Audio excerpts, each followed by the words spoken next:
When Alfre Woodard answered an unexpected phone call, she never imagined it would be from Ibrahim Traoré.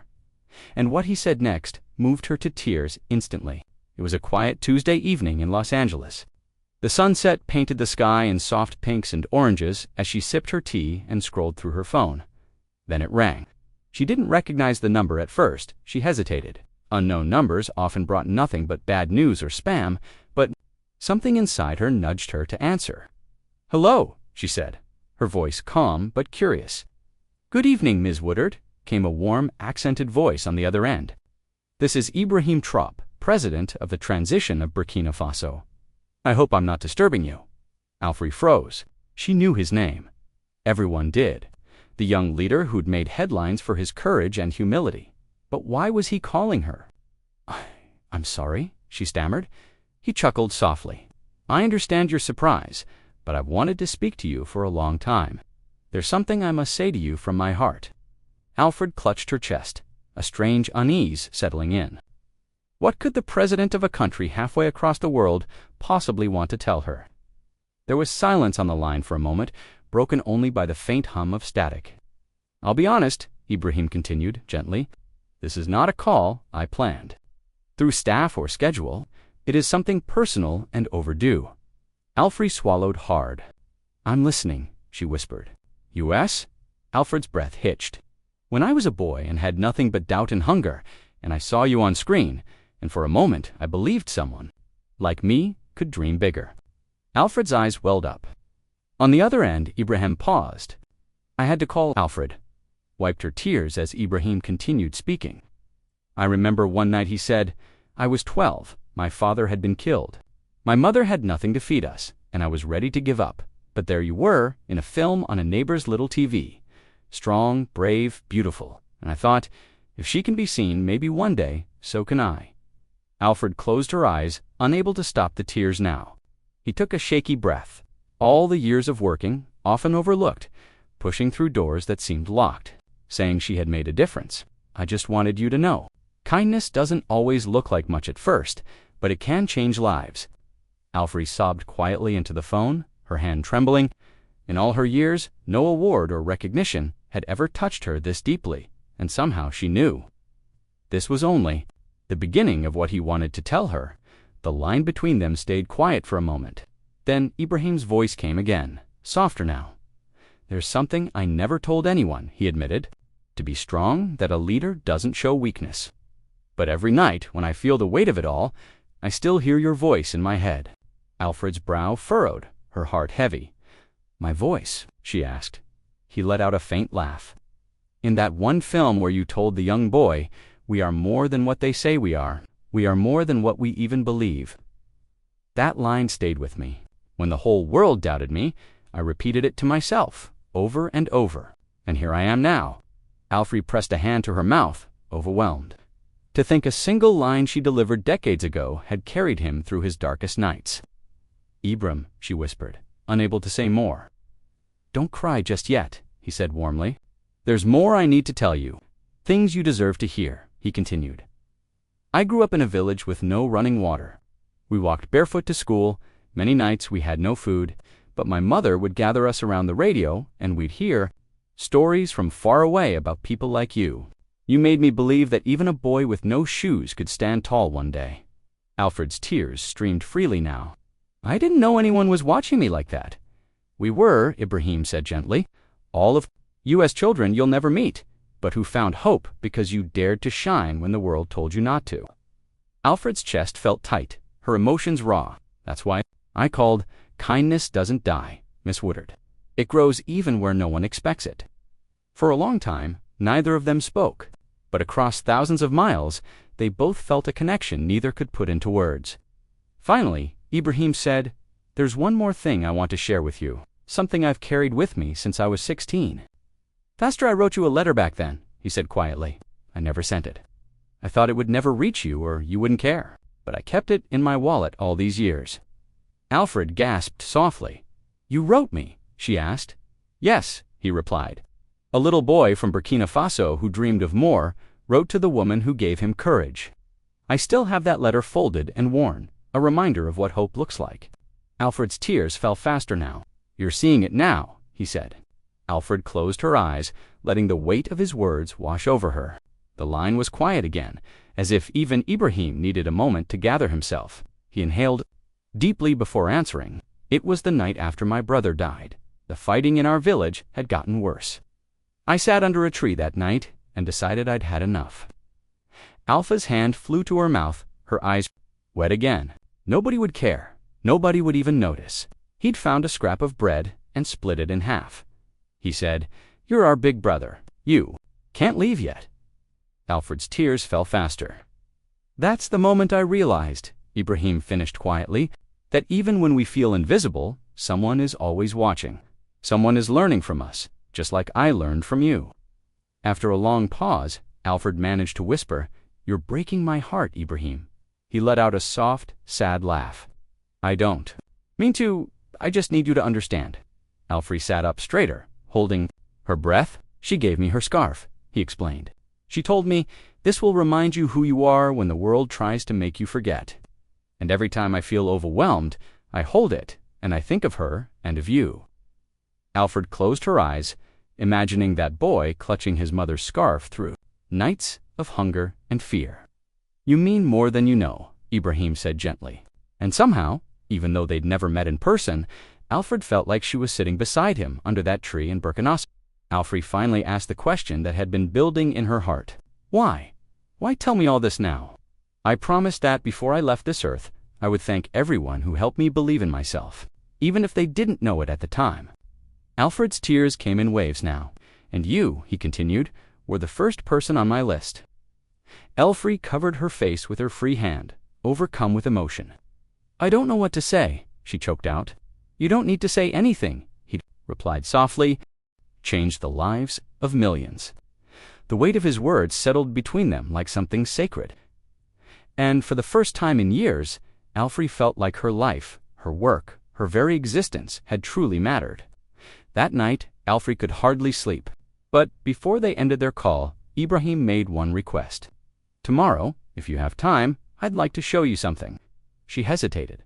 "But I'm here in Los Angeles," she said softly. "I know," he replied. "I'll send you a video link. I want you to see what I see every day." The next morning, she opened her email and found the link. It was a short clip, no fancy production, just raw footage of his daily life. It began at dawn in a dusty street where barefoot children smiled up at him, shouting his name. It showed him greeting widows at a market, helping a boy fix a broken water pump, sitting with a young girl in a hospital bed. No guards, no ceremony, just him, one man among his people. By the time the video ended, Alfred was sobbing again. He didn't lead from behind a desk. He walked among them, carrying their pain like his own. And somehow, despite it all, he kept smiling. Later that day, Ibrahim called her again, but this time he said nothing at first. Alfre waited, confused. "Ibram, are you still there?" "Yes," he said quietly. "Is everything all right?" she asked. He took a shaky breath before replying. "I just, needed to hear your voice again. Today was harder than usual. A mother buried her son this morning, and I told her it would be okay. But I don't know if that's true anymore." Alfred's heart broke. "You don't have to have all the answers," she said softly. He let out a faint laugh, but it was laced with sadness. "Sometimes I wonder if I'm enough for them," he admitted. "You are," she said firmly. "If you weren't, they wouldn't smile at you like that. They wouldn't run to you in the streets. You're more than enough." He was quiet after that, but she could hear him breathe. A little steadier now, a little calmer. And in that silence, Alfre realized something too. Even the strongest need someone to believe in them. Just before they hung up, Ibrahim said there was one more thing he wanted to show her. "I'm sending you a photo," he said. "It's from a long time ago, but it will help you understand me better." Alfre opened her inbox and gasped. It was a faded photograph of a small boy, no older than 7, standing barefoot in a dusty field. His clothes were torn, his face streaked with dirt, but his eyes burned with determination. "That's me," Ibrahim said softly over the line. Alfre covered her mouth with her hand, tears streaming again. "I see him every time I look in the mirror," he continued. "And I remind myself, I can't let him down. I can't let her down, my mother or you, or anyone who ever believed in me." Alfre sobbed quietly, overwhelmed by the depth of his heart. "You've never let anyone down," she whispered, and in that moment, she realized this wasn't just a phone call anymore. It was a bond, a connection that neither time nor distance could break. That evening, Alfred sat alone, still holding the phone in her lap long after the call ended. She couldn't stop thinking about that boy in the photo, barefoot, determined, with eyes full of fire. Then her phone buzzed again. A text message, this time from Ibrahim. It was a picture of his hand, palm open. Across it ran an old, jagged scar. Under the photo, he wrote, "This is the price I paid for believing too soon, but I'd pay it again." Her heart ached at the sight. When they spoke next, she finally asked, "How did you get that?" He sighed softly. "I was 15. I stood up to a soldier who was beating an old man in the market. He called me a foolish boy and cut my hand with his bayonet as a warning. But I didn't stop standing that day. I decided if I was going to live, it would be with courage." Alfred's eyes brimmed with tears again. "And now," he added, his voice cracking slightly, "when I greet children, they sometimes notice the scar. And I tell them it means I didn't give up, and neither should you." It was late in Los Angeles, but Ibrahim's voice still came through steady, even as she heard fatigue beneath it. "Can I ask you something?" he said gently. "Of course," she replied. "Would you pray with me just for a moment?" Alf felt her throat tighten, moved by his request. "Of course," she whispered. So there they were, two souls on opposite ends of the world, bowing their heads in silence together. He began softly in his language, and she couldn't understand the words, but felt every ounce of his sincerity. Then he switched to English. "Thank you for the mothers who taught us to hope, for the voices who told us we matter, and for the strangers who became family when we needed it most." Alfred's tears ran freely as she joined in. "Thank you," she added, "for reminding us that kindness is never wasted and that we are all connected even when we feel alone." For a long time after, neither spoke, but in that quiet, they both felt it. A bond so deep it defied distance, titles, and time. And Alfred realized this was more than a phone call. It was a miracle, on the 6th day of their unexpected connection. Ibrahim called again, this time late into her night. His voice was quiet, almost shaky. "I have to tell you something I've never told anyone," he began. Alfred sat up in bed, clutching the phone to her ear. "When I stood for leadership, everyone thought I was too young, too inexperienced. They called me names, said I was dreaming. But what they didn't know was that every time I doubted myself, I thought of you." Her breath caught. "Why me?" she whispered. "Because you were proof that someone who looked like me, someone the world overlooked, could still stand tall and change lives," he said. "I promised myself that if I ever had the chance, I'd thank you.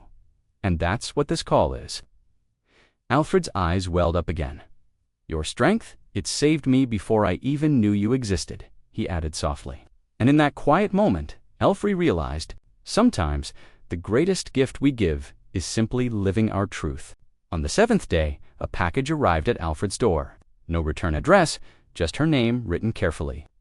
Inside, she found an envelope. The paper was old, the edges worn.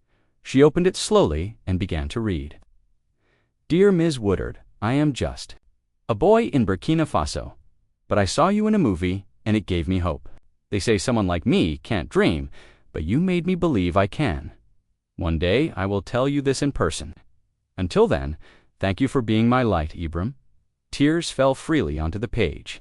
It was the very letter he had written as a boy, the one he'd carried in his wallet all these years. Her hands shook as she pressed it to her chest.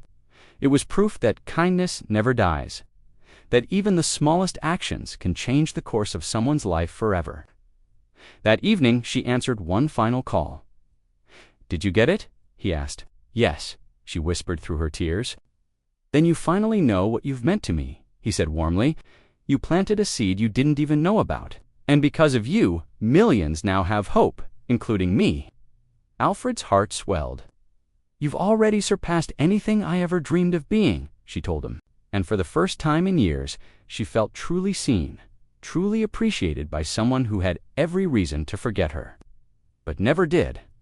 "I'll never forget this," she said softly. "Nor will I," he replied. And even though they hung up, neither felt alone, because kindness doesn't end with one act. It lives on in every heart it touches. My dear viewers, if this story touched your heart, if it reminded you how powerful kindness and connection truly are, please take a moment to like this video, subscribe to this channel, and leave your thoughts in the comments below. Let's spread more hope, more gratitude, and more love, just like Alfred and Ibrahim did. Your words could change someone's life too. Don't hold back. Thank you for watching.